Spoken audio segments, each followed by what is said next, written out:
Welcome to TR9 TV. నేను Neeraja. Bulletin లో ముందుగా హెడ్లైన్స్ చూద్దాం. అత్యంత వైభవంగా కేంద్ర హోంశాఖ సహాయక మంత్రి బండి సంజయ్ జన్మదిన వేడుకలు. జూలై 14న రాష్ట్ర వ్యాప్త కళాశాలల బంద్కు పిలుపు. ఎలాంటి పొరపాట్లకు తావు లేకుండా SIR ప్రక్రియ జరగాలన్న గజ్జల నాగేష్. కోదాడ పట్టణంలో TSRTC బస్సు డిపోకు శంకుస్థాపన చేసిన మంత్రులు. కరీంనగర్ లో సిల్వర్ జ్యువెలరీ షోరూం ప్రారంభం. కేంద్ర మంత్రి బండి సంజయ్ కుమార్ జన్మదిన వేడుకలు. లోక్ అదాలత్ లో కక్షిదారులు రాజీ మార్గం ద్వారా త్వరితగతిన కేసులు పరిష్కారమన్న judge. Jawahar Nagar dumping yard బాధితులను పరామర్శించిన MP. ఖాళీగా ఉన్న ఉద్యోగాలను వెంటనే భర్తీ చేయాలని డిమాండ్. AK-47 తీసుకొచ్చి కణత మీద పెట్టిన ఈటెల రాజేందర్ రాజీ పడడు.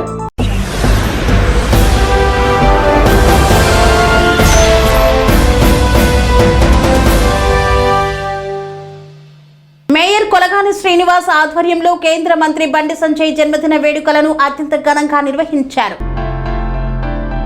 కేంద్ర హోంశాఖ సహాయక మంత్రి కరీంనగర్ MP బండి సంజయ్ కుమార్ జన్మదిన వేడుకలు కరీంనగర్ లో అత్యంత వైభవంగా నిర్వహించారు.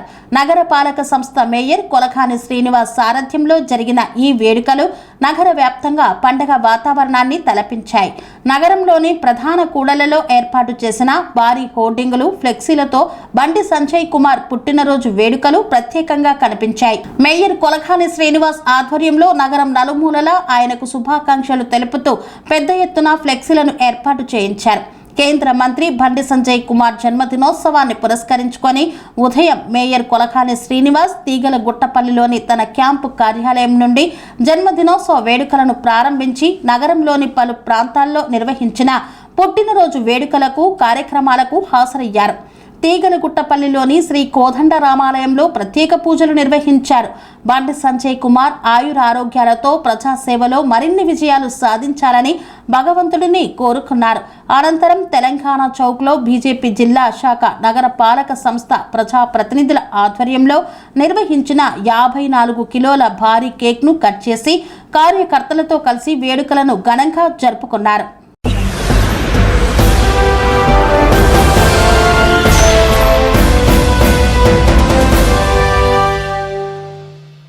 అఖిల భారతీయ విద్యార్థి పరిషత్ ABVP కరీంనగర్ ఆధ్వర్యంలో ప్రెస్ మీట్ నిర్వహించారు. జూలై 14న రాష్ట్ర వ్యాప్త కళాశాలల బంద్కు పిలుపునిచ్చారు. అఖిల భారతీయ విద్యార్థి పరిషత్ రాష్ట్ర శాఖ పిలుపు మేరకు జూలై 14న జూనియర్ కళాశాలల నుండి విశ్వవిద్యాలయాల వరకు రాష్ట్ర వ్యాప్తంగా అన్ని రకాల కళాశాలల బంద్ నిర్వహించనున్నట్లు ABVP కరీంనగర్ జిల్లా కన్వీనర్ పూసల విష్ణు ప్రకటించారు. కరీంనగర్లో నిర్వహించిన విలేకరుల సమావేశంలో ఆయన మాట్లాడుతూ తెలంగాణ ప్రభుత్వం విద్యార్థుల సమస్యలను తీవ్రంగా నిర్లక్ష్యం చేస్తోందని ఆరోపించారు. రాష్ట్రంలో సుమారు 11,000 కోట్ల ఫీజు రియంబర్మెంట్, స్కాలర్షిప్ బకాయిలు పెండింగ్ లో ఉండటంతో లక్షలాది మంది పేద, మధ్యతరగతి విద్యార్థులు ఇబ్బందులు ఎదుర్కొంటున్నారన్నారు. ఫీజు రియంబర్మెంట్ నిధులు విడుదల కాకపోవడంతో కళాశాలల యాజమాన్యాలు విద్యార్థులపై ఫీజుల కోసం ఒత్తిడి తెస్తున్నాయని, పరీక్షలకు అనుమతించకపోవడం, సర్టిఫికేట్లు నిలిపివేయడం వంటి ఘటనలు చోటు చేసుకుంటున్నాయని ఆవేదన వ్యక్తం చేశారు. ప్రభుత్వం వెంటనే పెండింగ్ ఫీజు రియంబర్మెంట్, స్కాలర్షిప్ బకాయిలను విడుదల చేయాలని, లేకుంటే రాష్ట్ర వ్యాప్తంగా మరింత ఉధృతమైన ఆందోళనలు చేపడతామని హెచ్చరించారు. ఈ కార్యక్రమంలో ABVP state hostels co convener Bamandla Nandu, నగర కార్యదర్శి చిప్ప యోగేష్, జిల్లా హాస్టల్స్ కన్వీనర్ గోస్కుల విఘ్నేష్ తదితరులు పాల్గొన్నారు. ABVP కరీంనగర్ ఆధ్వర్యంలో ఈరోజు విలేకరుల సమావేశం నిర్వహించడం జరుగుతూ ఉంది. ఏదైతే ABVP తెలంగాణ రాష్ట్ర శాఖ పిలుపు మేరకు జూలై 14న ఇంటర్మీడియట్, డిగ్రీ, PG మరియు యూనివర్సిటీ, బీటెక్ ఇంజనీరింగ్ కళాశాల విద్యార్థులతోటి ఈరోజు జూలై 14 తారీఖు బంద్కు పిలుపునివ్వడం జరుగుతూ ఉంది. ఈ యొక్క తెలంగాణ రాష్ట్రంలో కాంగ్రెస్ రాష్ట్ర ప్రభుత్వం ఏర్పడి 3 సంవత్సరాలు అవుతున్నప్పుడు కూడా ఇప్పటి వరకు ఈ యొక్క తెలంగాణ రాష్ట్రంలో పెండింగ్లో ఉన్నటువంటి ఫీ రియంబర్స్మెంట్ స్కాలర్షిప్లను విడుదల చేయకుండా పేద, మధ్యతరగతి విద్యార్థుల జీవితాలతో చెలగాటం జరుగుతూ ఉంది. ఈరోజు యొక్క తెలంగాణ రాష్ట్రంలో 11,000 కోట్ల ఫీ రియంబర్స్మెంట్ స్కాలర్షిప్లు పెండింగ్ లో పెట్టి ఈరోజు పేద, మధ్యతరగతి విద్యార్థుల జీవితాలతో చెలగాటపడుతున్నటువంటి ఒక కాంగ్రెస్ రాష్ట్ర ప్రభుత్వం వెంటనే ఈ యొక్క ముద్దు నిద్రం కానీ వెంటనే మాకు రావాల్సినటువంటి ఫీ రియంబర్స్మెంట్ స్కాలర్షిప్లు విడుదల చేయాలని జూలై 14 తారీఖున ఈ యొక్క తెలంగాణ రాష్ట్రంలో ఉన్నటువంటి అన్ని ఇంటర్మీడియట్ నుంచి ఈరోజు యూనివర్సిటీ వరకు బంద్ పిలుపునివ్వడం జరుగుతూ ఉంది.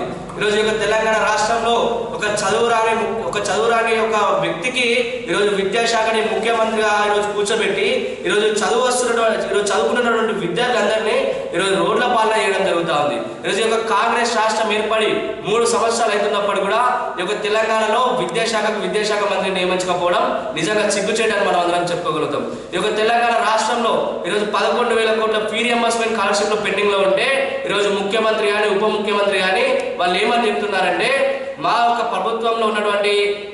ప్రభుత్వంలో పెండింగ్ లో ఉన్నటువంటి ఫీ రియంబర్స్మెంట్ స్కాలర్షిప్లను విడుదల చేస్తాం. గత ప్రభుత్వంలో ఉన్నటువంటి ఫీ రియంబర్స్మెంట్ స్కాలర్షిప్లు మాకు సంబంధం లేదు, అవి మేము విడుదల చేయమని ఈరోజు వాళ్ళు చెప్పడం జరుగుతుంది.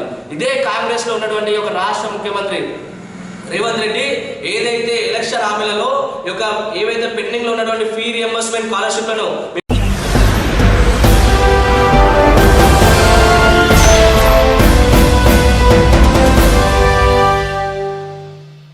ఎలాంటి పొరపాట్లకు తావు లేకుండా ఎస్ఐఆర్ ప్రక్రియ పూర్తి చేయాలని గజ్జల నాగేష్ సూచించారు. బీఆర్ఎస్ పార్టీ కార్యనిర్వాహక అధ్యక్షుడు కేటీఆర్ ఆదేశాలు, కుక్కట్పల్లి ఎమ్మెల్యే మాధవరం కృష్ణారావు సూచనల మేరకు ఓల్డ్ బోయిన్పల్లి మాజీ కార్పొరేటర్ ముద్దం నరసింహ యాదవ్ నివాసంలో బిఎల్ఏల సమావేశం నిర్వహించారు. ఈ సమావేశానికి కుక్కట్పల్లి నియోజకవర్గ ఇన్ఛార్జ్ గజ్జల నాగేష్ ముఖ్య అతిథిగా హాజరై ప్రత్యేక ఓటరు జాబితా సవరణ కార్యక్రమం అమలు విధానం, తీసుకోవాల్సిన జాగ్రత్తలు, బిఎల్ఏల బాధ్యతలపై అవగాహన కల్పించారు. ముఖ్యంగా ఓల్డ్ బోయిన్పల్లి 262, 264 డివిజన్ల బిఎల్ఏలకు ఎన్యూమరేషన్ ఫారాలపై ఉన్న సందేహాలను నివృత్తి చేశారు. బూత్ స్థాయి బిఎల్ఏలు నిర్ణీత గడువులోపు ఓటర్ల కుటుంబ వ్యక్తిగత వివరాలను సేకరించి సంబంధిత బిఎల్ఏలకు అందజేయాలని ఆయన సూచించారు. ఓటరు జాబితా నుండి ఒక్క అర్హుడి పేరు కూడా తొలగిపోకుండా ప్రతి కార్యకర్త బాధ్యతాయుతంగా వ్యవహరించాలని, ప్రజల్లో అవగాహన కల్పించి ఈ కార్యక్రమాన్ని విజయవంతం చేయాలని ఆయన పిలుపునిచ్చారు. మా అసెంబ్లీ ప్రెసిడెంట్ విజయ్ భాయ్, మా యాదవ్ నాకు వచ్చిన అక్కడి అందరికీ నమస్కారం. ముఖ్యంగా మన ఇన్ఛార్జ్ గారు మీకు అన్ని విషయాలు చెప్పడం జరిగింది. అందరం కూడా నేను స్పష్టంగా చెప్పడం జరిగింది. కార్యక్రమం లెక్క మన ఇంట్లో పెళ్లి లెక్క మన ఇంట్లో సమస్య లెక్క తీసుకోవాలి ఈ రాజకీయం లేదు. ఎందుకంటే ప్రతి ఒక్క ఓటు మన వాళ్ళని కాపాడుకునే అవసరం మన పైన ఎంత ఉంది కాబట్టి మనందరం ఈ 2-3 రోజులు శ్రద్ధగా ఇవాళ రేపు సాటర్డే సండే అందరు ఎంప్లాయీస్ కానీ ఆఫీసర్లు అందరూ ఉంటారు కాబట్టి మ్యాక్సిమంగా ఈ రోజునే పని చేసి మిగతా కూడా 2 రోజులు క్లోజ్ చేయండి. వాళ్ళకొకసారి ఇన్ఛార్జ్ కూడా చూస్తారు. తర్వాత ఇది అయిపోయినాక ఇర్ఫాన్ భాయ్ అడ్రాదు మా రాజు కలుస్తాం. మీ అందరితో కొద్దిగా 2 నిమిషాలు మాట్లాడి పంపిస్తాను ఒకరితో, అది చూసుకొని వెళ్ళండి. థ్యాంక్ యూ, ధన్యవాదాలు. మన ఎమ్మెల్యే గారి సూచన మీదకి, మన కేటీఆర్ గారి సూచన మీదకి అందరం పంపించారు. ఇది మన ఉద్యమకారుడు ఫస్ట్ కంటోన్మెంట్ ఎమ్మెల్యేగా 14లో పోటీ చేసిండు, మళ్ళీ 18 చేసిండు. ఆయన స్టేట్ చైర్మన్ ఎక్సైజ్ దాని చైర్మన్ కూడా ఇచ్చిండు. మన కేసీఆర్ గారికి అత్యంత సన్నిధుడు పెద్దలకు, మన కేటీఆర్ గారికి. ఎందుకంటే మొదటి నుంచి వ్యక్తి ఆయన కొద్ది కొడుతూ ఉంటుంది, లేకపోతే మన రాష్ట్రానికి డిప్యూటీ సీఎం అవుతుండే. ఆల్రెడీ మన కేసీఆర్ గారి తండ్రికి డిప్యూటీ సీఎం ఇచ్చింది కాబట్టి ఆ లైన్లో ఉంది కాబట్టి ఓడిపోయింది కాబట్టి అది మరి ఎప్పుడో ఒకసారి అందరికీ మంచి అవకాశం కోరుకుంటూ మా డివిజన్ నుంచి ఏ చుట్టూ మన ఎమ్మెల్యే గారు మన ప్రవర్తన ఎలా ఉందో, మనం ఎంత క్రమశిక్షణ ఉంటుందో, క్రమశిక్షణ అందరం కూడా జాగ్రత్త చూస్తూ ప్రతి ఒక్కరికి ఒకటే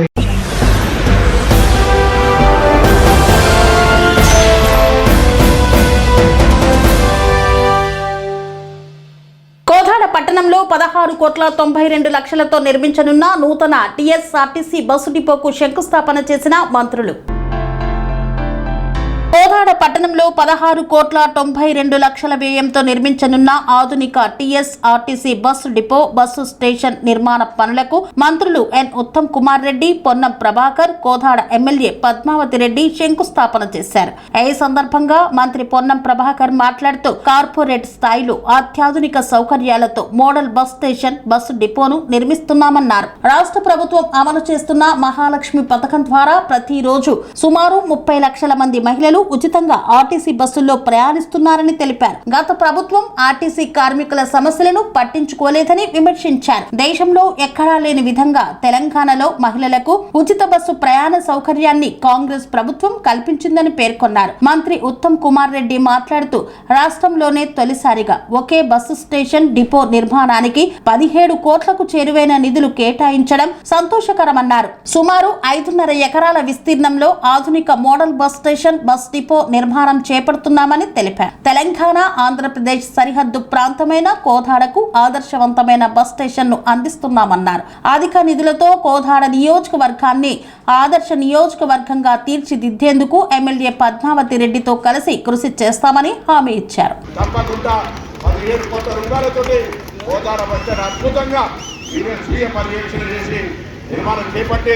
తొందరలో మళ్ళీ దీన్ని ప్రారంభోత్సవం చేసుకోవాలి అనే ఆకాంక్షను వ్యక్తం చేస్తూ మరొకసారి, ఎందుకంటే ఉత్తమ్ కుమార్ రెడ్డి గారు పీసీసీ ప్రెసిడెంట్గా ఉన్నాను, నేను వర్కింగ్ ప్రెసిడెంట్, నేను ఎన్ఎస్సీ అధ్యక్షుడిగా, పార్లమెంట్ మెంబర్గా, మార్కెట్గా పనిచేసినటువంటి అనుభవం అంతా కూడా ఈరోజు ఒక పరిణ వర్గాల శాఖలో కూడా విద్యార్థుల విద్య వాళ్ళ అవసరాలకు సంబంధించి పరిష్కారం చేస్తూ ఉన్నాం.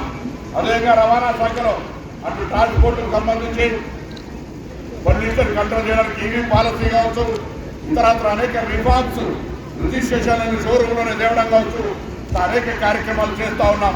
ఈ సందర్భంలో ఒక సీనియర్ మంత్రిగా ఎప్పుడు మొత్తం మంత్రివర్గం అంతా కూడా, ఎందుకంటే కొంత మంచిది కాదు అనే ఆలోచనతో వేధింపు ఉండొద్దని ఈ రాష్ట్రంలో చెక్ పోస్టులను కూడా రవాణా శాఖ చెక్ పోస్టులను కూడా చేసినాం. దాని ఉద్దేశం పారదర్శకంగా అన్ని కూడా ఆన్లైన్లో సేవలు అందాలనేటువంటి ఆలోచనలు చేస్తా ఉన్నాం. ఈ సందర్భంలో గౌరవ మరి ఉత్తమ్ రెడ్డి గారు కూడా ఇరిగేషన్ శాఖ మంత్రిగా ఉండి కూడా అన్ని రకాలుగా అన్ని సబ్జెక్ట్స్ తోటి అవగాహనగా మా అందరికీ కూడా ఆలోచన ఇస్తున్న సందర్భంగా వారికి ధన్యవాదాలు తెలియజేస్తూ, ఎండి నాగిరెడ్డి గారు కూడా వారి గతంలో పోలీస్ అధికారిగా ఉన్నటువంటి అనుభవాన్ని కూడా ఆర్టీసీ కార్మికుల ప్రయోజనానికి ముందుకు తీసుకుపోతున్నాం. మీ అందరి సహకారాలు ఆర్టీసీ మనము యజమానం అనేటువంటి భావన మీలో ముందుంటుంది. ఇంకా మరింత ఆర్టీసీ అభివృద్ధి చేయడానికి మీ అందరి సహాయ సహకారాలు సూచనలు కోరుతూ అందరి నమస్కారాలు, ధన్యవాదాలు తెలియజేస్తున్నాను.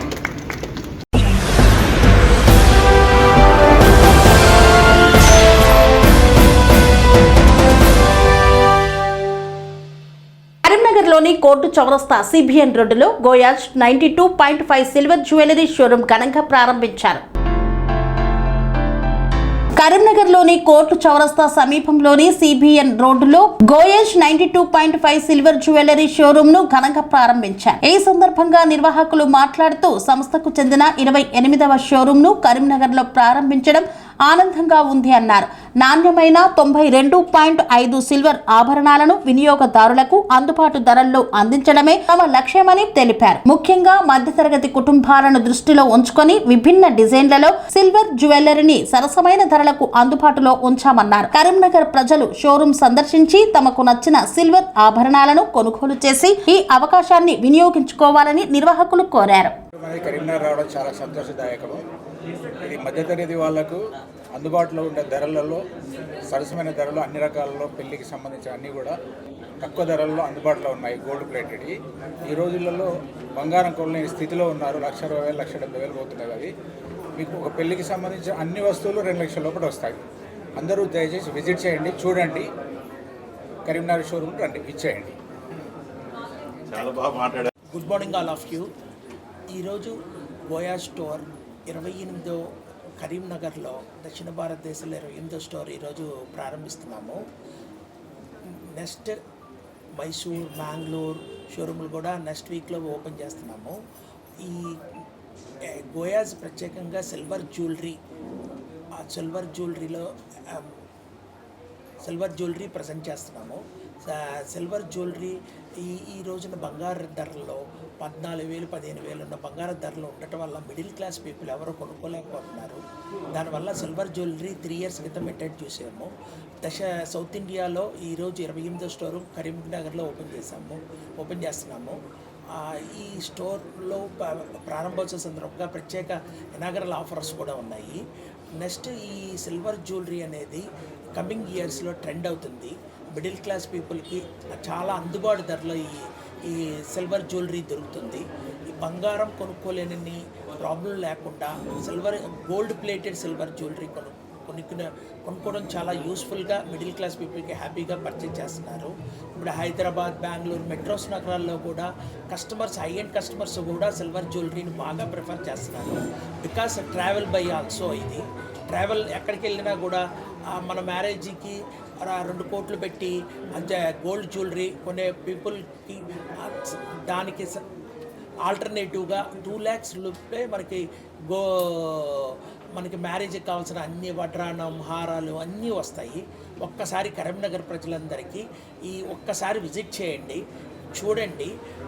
ఈ రీజనబుల్ రేట్స్లో ప్రారంభ సందర్భ ప్రత్యేక ఆఫర్లతో కూడా ఉన్నాయి. చూసి మీరు డెసిషన్ తీసుకోండి. Thank you very much. ధన్యవాదాలు. Thank you.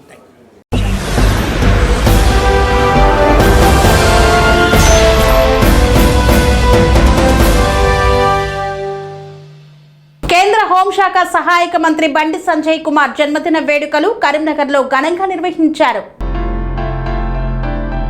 కేంద్ర హోంశాఖ సహాయక మంత్రి బండి సంజయ్ కుమార్ 54వ జన్మదిన వేడుకలను కరీంనగర్లో ఘనంగా నిర్వహించారు. కరీంనగర్ డిప్యూటీ మేయర్ యాదగిరి సునీల్ రావు ఆధ్వర్యంలో క్యాంపు కార్యాలయంలో ఈ కార్యక్రమాన్ని నిర్వహించి కేక్ కట్ చేసి డివిజన్ ప్రజలకు పంపిణీ చేశారు. అనంతరం పర్యావరణ పరిరక్షణకు ప్రాధాన్యతనిస్తూ పూల మొక్కలను పంపిణీ చేశారు. అలాగే భగత్ నగర్ ప్రాథమిక పాఠశాలలో విద్యార్థులకు షూసు, సాక్సు, స్కూల్ బ్యాగులు, పుస్తకాలను అందజేశారు. బండి సంజయ్ కుమార్ జన్మదినాన్ని పురస్కరించుకొని కరీంనగర్ బస్టాండ్, టవర్ సర్కిల్ ప్రాంతాల్లో అన్నప్రసాద వితరణ కార్యక్రమాన్ని నిర్వహించారు. ఈ కార్యక్రమంలో Karimnagar mayor Kolakhani Srinivas, deputy mayor Yadagiri Sunil Rao, కార్పొరేటర్లు చొప్పరి జయశ్రీ, తాటి ప్రభావతి తదితరులు పాల్గొన్నారు. శ్రీ బండి సంజయ్ కుమార్ గారి యొక్క జన్మదిన సందర్భంగా మరి అనేక కార్యక్రమాలు కరీంనగర్ నగరంలో చేపట్టడం జరుగుతూ ఉన్నది. అందులో భాగంగా ఈరోజు మరి మా డివిజన్లోని పోలీస్ లైన్స్లో ఉన్నటువంటి ప్రాథమిక పాఠశాలలో మరి విద్యార్థులు ఏదైతే 55 మంది పైగా ఉన్నటువంటి విద్యార్థులందరికీ కూడా మరి వాళ్ళకు అవసరమైనటువంటి స్కూల్ బ్యాగ్స్ కానీ, షూస్ కానీ, సాక్స్ కానీ, బెల్ట్స్ కానీ, అదేవిధంగా బ్యాడ్జ్లు కానీ, టైలు కానీ ఇవన్నీ కూడా ఈరోజు ఇచ్చే కార్యక్రమం చేపట్టడం జరిగింది. ఎందుకంటే ప్రభుత్వ పాఠశాలలో విద్యార్థులు అన్ని సౌకర్యాలు కల్పించాలని ఏదైతే మా బండి సంజయ్ కుమార్ గారు గత నెలలోనే కార్యక్రమం తీసుకున్నారో అందులో భాగంగా ఈ కార్యక్రమం చేపట్టడం జరిగింది. మరి పిల్లలందరూ కూడా వారి ముఖాల్లో సంతోషం చూస్తూ ఉంటే మాకు చాలా గొప్ప ఆనందంగా కనిపిస్తూ ఉన్నది.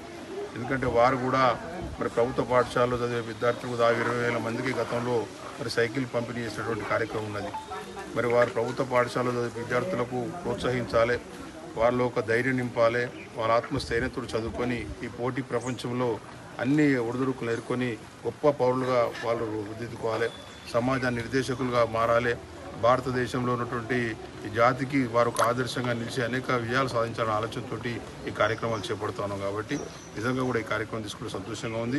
అదేవిధంగా సంజయ్ కుమార్ గారి నాయకత్వంలో ఈరోజు కరీంనగర్ నగరం ఏ విధంగా డెవలప్మెంట్ జరుగుతూ ఉన్నది, గతంలో స్మార్ట్ సిటీ ద్వారా 934 కోట్ల రూపాయలు తీసుకొచ్చి కరీంనగర్ నగరాన్ని డెవలప్మెంట్ చేయడం కానీ, మళ్ళీ అర్బన్ ఛాలెంజ్ ఫండ్ కింద మా పాలక వర్గానికి అవకాశం రాగానే మళ్ళీ 840 కోట్ల రూపాయలు తీసుకొచ్చి అభివృద్ధి చేయడం కానీ, అది అమృత్ 1, 2, 3 కింద దాదాపు 470 కోట్ల రూపాయలు తీసుకొచ్చి మరి అనేక కార్యక్రమాలు చేపట్టడం కానీ, అన్ని కార్యక్రమాలు చేపడుతూ కరీంనగర్ నగరాన్ని ఒక గొప్ప నగరంగా తీర్చిదిద్దే ప్రక్రియ వారు చేస్తూ ఉన్నారు. వారికి భగవంతుడు ఇంకా శక్తిని ఇవ్వాలని, వారికి ఇంకా సామర్థ్యాన్ని ఇవ్వాలని చెప్పి, ఆయురారోగ్యాలు ఇవ్వాలని చెప్పేసి అని కోరుకుంటూ, తప్పకుండా కూడా వారి నాయకత్వంలో రాబోయే రోజుల్లో కరీంనగర్ నగరం గొప్ప నగరంగా తీర్చిదిద్దుకొని కరీంనగర్ నగర ప్రజలకు ఏదైతే మాకు అవకాశం కల్పించారో కరీంనగర్ నగర ప్రజల సేవ తీసుకునేందుకు, వారి రుణం తీసుకునేందుకు పాల్పడదామని తెలియజేసుకుంటూ ఈ కార్యక్రమంలో పూల మొక్కలు పంపిణీ చేయడం కావచ్చు, కేకులు కట్ చేయడం కావచ్చు, పర్యావరణాన్ని రక్షించడం కోసం ప్రతి ఒక్కరు కూడా చెట్లు పెంచాలని ఒక బాధ్యతతోటి మరి పూల మొక్కలు మరి పంపిణీ చేసే కార్యక్రమం కూడా చేయడం జరిగింది.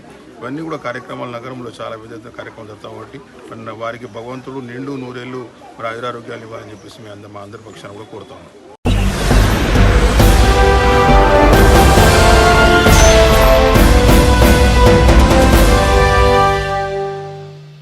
లోక్ అదాలత్తో రాజీ మార్గం ద్వారా త్వరితగతిన కేసుల పరిష్కారం జరుగుతుందన్న జడ్జి పూర్ణిమాదేవి. తిరుపతి జిల్లా చంద్రగిరి నియోజకవర్గంలోని పాకాల జూనియర్ సివిల్ కోర్టులో శనివారం పాకాల మండల లీగల్ సర్వీసెస్ కమిటీ ఆధ్వర్యంలో లోక్ అదాలత్ నిర్వహించారు. ఈ కార్యక్రమానికి committee chairperson Pakala junior civil court judge P Purnima Devi అధ్యక్షతన వహించారు. ఈ సందర్భంగా పూర్ణిమాదేవి మాట్లాడుతూ లోక్ అదాలత్ ద్వారా కక్షిదారులు రాజీ మార్గంలో త్వరితగతిన కేసులను పరిష్కరించుకునే అవకాశం ఉందన్నారు. న్యాయపరమైన వివాదాలను పరస్పర అంగీకారంతో పరిష్కరించుకోవడం వల్ల సమయం, ధనం ఆదా అవుతాయని తెలియజేశారు. ప్రత్యేకంగా క్రిమినల్ కేసులు, సివిల్ కేసులు, ప్రీ లిటిగేషన్ కేసులు, ప్రాపర్టీ ట్యాక్స్, బిల్డింగ్ ప్లాన్లు, కుటుంబ తగాదాలు, 10 లీటర్ల లోపు నాటుసారా కేసులు తదితర అంశాలను ఇరు పక్షాల రాజీతో పరిష్కరించుకోవచ్చని సూచించారు.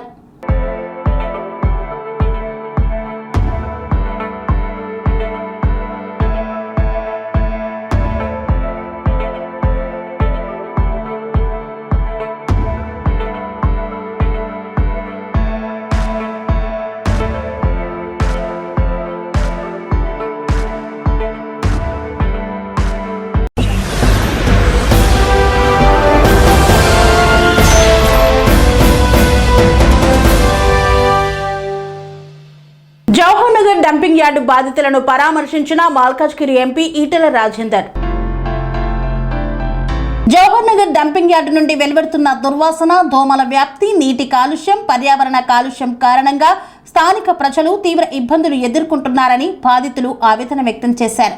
ఈ సమస్యలపై ప్రభుత్వం నిర్లక్ష్యంగా వ్యవహరిస్తోందని ఆరోపిస్తూ శనివారం బాధితులు రోడ్డుపైకి వచ్చి ఆందోళన చేపట్టారు.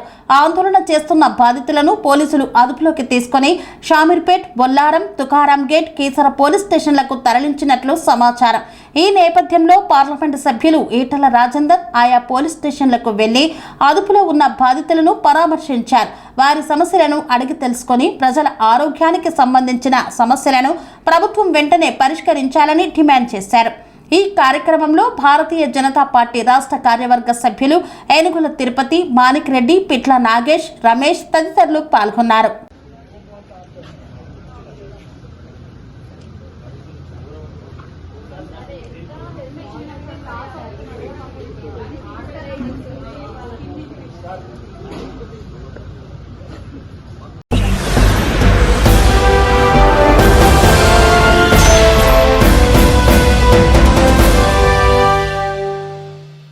రాష్ట్ర కేంద్ర ప్రభుత్వాలు ఖాళీగా ఉన్న ఉద్యోగాలను వెంటనే భర్తీ చేయాలని డిమాండ్ చేస్తూ సిపిఎం ఆధ్వర్యంలో మహాధర్నా చేపట్టనున్నారు.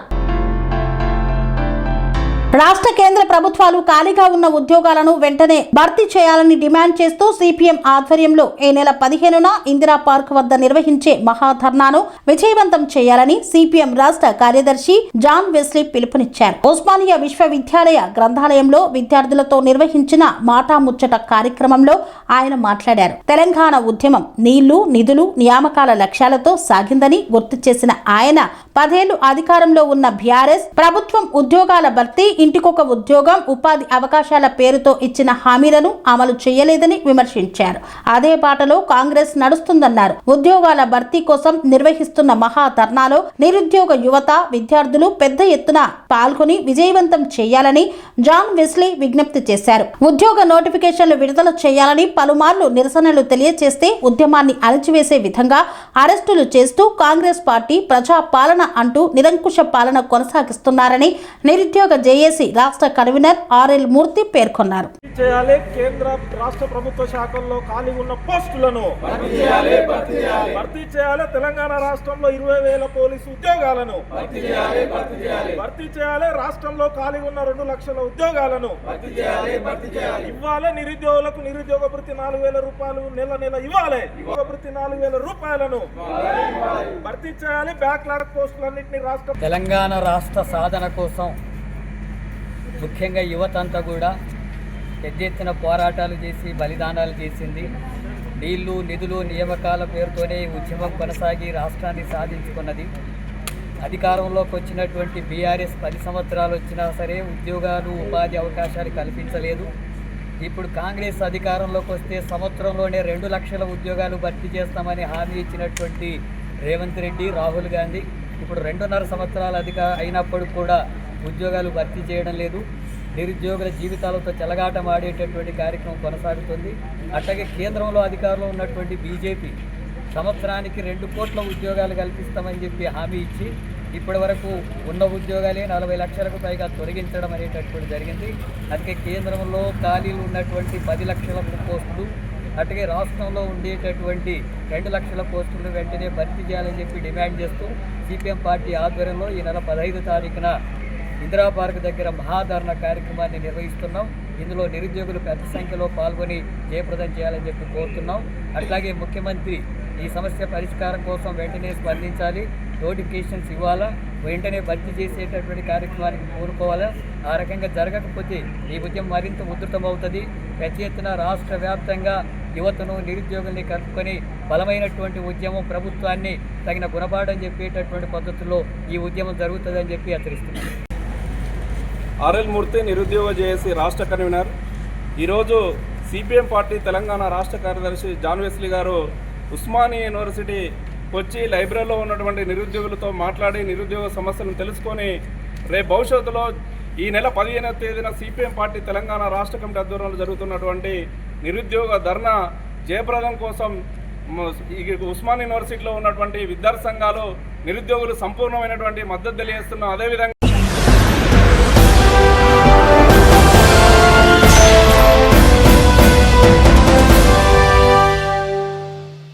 నేను తెలంగాణ మట్టి బిడ్డను, ఉద్యమకారుణ్ణి, అదే నా గుర్తింపు. రాజకీయాల కోసం తెలంగాణ ప్రజలకు నష్టం జరుగుతుంటే చూస్తూ ఊరుకోనని హెచ్చరించిన ఈటల రాజేందర్.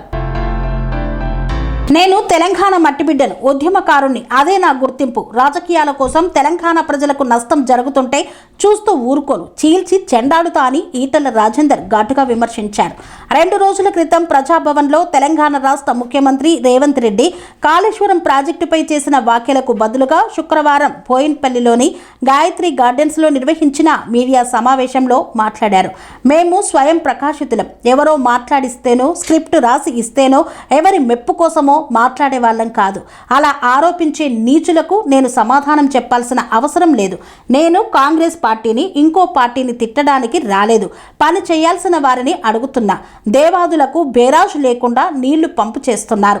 మేడిగడ్డలో నీళ్లు నింపమని అడగటం లేదు. ఉన్న నీళ్లను పంపు చేయమని అడుగుతున్న రాజకీయాలు చేసి రైతులను ఇబ్బంది పెడితే ఖబర్దార్. హైదరాబాద్కి మేడిగడ్డ నీళ్లు సరఫరా తక్కువ ఉంది. నీటి కొరత వస్తే ఎటుపోవాలి. నువ్వు మేధావివి కావచ్చు, కానీ ప్రజలు దుఃఖిస్తున్నారు. ఈ ప్రభుత్వం తప్పు చేస్తోందని ప్రజలు అంటున్నారు. హైదరాబాద్ ప్రజానికాన్ని, ఉత్తర తెలంగాణ, ఖమ్మం, నల్గొండ, వరంగల్, కరీంనగర్ ప్రజలను మీరు బోనుల్లో నిలబెడుతున్నారు. రేవంత్ రెడ్డి బీజేపీ ఏం చేయబోతోంది అనేది నీ కిందికి నీళ్లు వచ్చినప్పుడు తెలుస్తుంది. కేసీఆర్ కథమైండు. సందర్భం వస్తే పాతాళంలో పాతర వేస్తారు. ఇంజనీర్లతో మాట్లాడి పనులు చేయించు. విమర్శలు బంద్ పెట్టు. మన దేశం వ్యవసాయ దేశం. మన ఆదాయం దాని మీద ఆధారపడి ఉంది. 60% ప్రజలు గ్రామాల్లో ఉన్నారు. నీళ్లు ఇవ్వకపోతే రైతులు ఇబ్బంది పడతారు. భేషజాలు బంద్ చేసి ఉత్తమ్ కుమార్ రెడ్డి ఉత్తమంగా ఆలోచన చేయండి. చుక్క నీరు నిల్వ చేయకండి. నదిలో పోయే నీటిని ఎత్తిపోయండి అని చెప్తున్నాం. అర్థం అవుతోందా? రేవంత్ రెడ్డి పిచ్చి ఆర్గ్యుమెంట్స్ బంద్ చేయమని ఘాటుగా వ్యాఖ్యానించారు ఈటల రాజేందర్. మేము అడుగుతుంది నీళ్లు ఎత్తిపోయండి అంటే కాళేశ్వరం కట్టిన డబ్బులు ప్రజలవి. వాటిని వృధా చేయవద్దు. AK-47 తీసుకొచ్చి కడత మీద పెట్టినా ఈటల రాజేందర్ రాజీ పడడు. ధర్మం కోసం, ప్రజల కోసం ఎంతకైనా సిద్ధమని పేర్కొన్నారు. మిడిమాని ఉన్నది, ఒక అనంత సాగర్ ఉన్నది, ఒక రంగనాయక సాగర్ ఉన్నది, ఆ పైన మల్లన్న సాగర్ ఉన్నది, ఆ పైన కొండపోచమ్మ సాగర్ ఉన్నది, అక్కడి నుంచి బస్వాపురం ఉన్నది. గిన్నున్నాయి బాబు. వందల కిలోమీటర్ల కాలువలు ఉన్నాయి. ఏమర్థం చేసుకుంటారు మీరు? 1,00,000 కోట్లు ఖర్చు పెడితే 1,00,000 కోట్లు తినాలని చెప్పి వాళ్ళు అనగానే నేను అవును నిజమే తినాలని మాట్లాడాలని ఏమన్నా జ్ఞానం ఉందా? 1,00,000 కోట్లు ఇప్పుడు రేపు నువ్వు మూసితే ఎత్తున్నావు, ఓ 1,00,000 కోట్లకు ఎస్టిమేట్ ఎత్తాడు. 1,00,000 కోట్లు తినాలని చెప్పి ఆరోపణ చేస్తే 1,00,000 కోట్లు తినట్ట? ఎంత బ్యాడ్ అండి ఇది. ఇంత నీచంగా ఉంటారా? బదనాం చేయి, కానీ గిట్లా చేస్తే ప్రజలు హర్షిస్తారు అనుకుంటే మాత్రం మూర్ఖత్వం అయితే గుర్తుపెట్టుకో. ఇవాళ కాళేశ్వరం ప్రాజెక్టు